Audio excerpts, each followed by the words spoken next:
Bonjour. Aujourd'hui, cette vidéo va vous parler d'un test pour comprendre qui vous êtes que j'adore, qui s'appelle le test des 3 héros.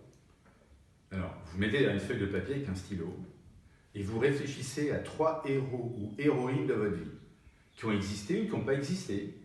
Ça peut être Mohamed Ali, ça peut être Sœur Teresa, ça peut être Superwoman, peu importe. Et pour chaque héros ou héroïne que vous avez choisi, vous allez noter 3 qualités chacun ou chacune que vous leur attribuez. Donc par exemple, pour Sœur Teresa, ça peut être courage.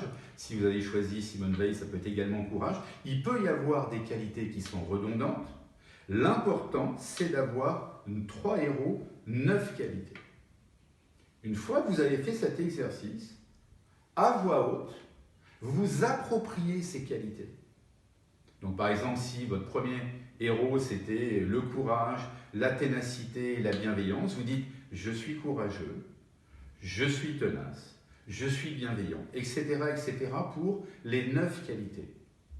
Et vous verrez que ce qui est génial, c'est qu'il y a toujours une qualité, au moins une, pour laquelle, quand vous allez dire « je suis » ou « j'ai », c'est-à-dire quand vous allez vous l'approprier, va dissonner, c'est-à-dire vous allez vous dire « mais je ne me voyais pas comme ça ». Et c'est cette qualité-là qui est géniale et sur laquelle il faille réfléchir. Parce qu'en fait, les héros n'ont aucune importance. Aucune. Ça pourrait être Riri, Fifi, Loulou. C'est simplement que votre cerveau inconscient attribue ces 9 qualités comme ça en permanence autour de vous. Et en reprenant la main en disant « j'ai » ou « je suis », en vous les attribuant, c'est le cerveau conscient qui marche.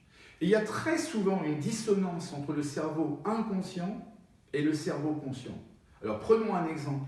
Si la dissonance, si ça gratte quand vous dites « je suis courageux » ou « je suis courageuse », ça ne veut pas dire que vous n'avez pas le courage ou que vous en avez trop. Ça veut dire que la notion de courage est une problématique, est une dissonance et que vous allez avoir tendance à la tester chez les gens. Vous allez regarder les gens et vous allez mesurer s'ils sont bien ou pas bien par rapport à la valeur courage. Alors que c'est juste une projection de vous-même vers l'autre.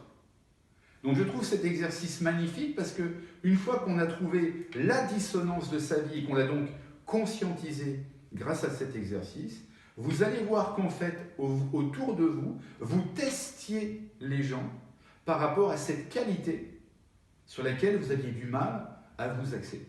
Voilà. Bon courage et à bientôt.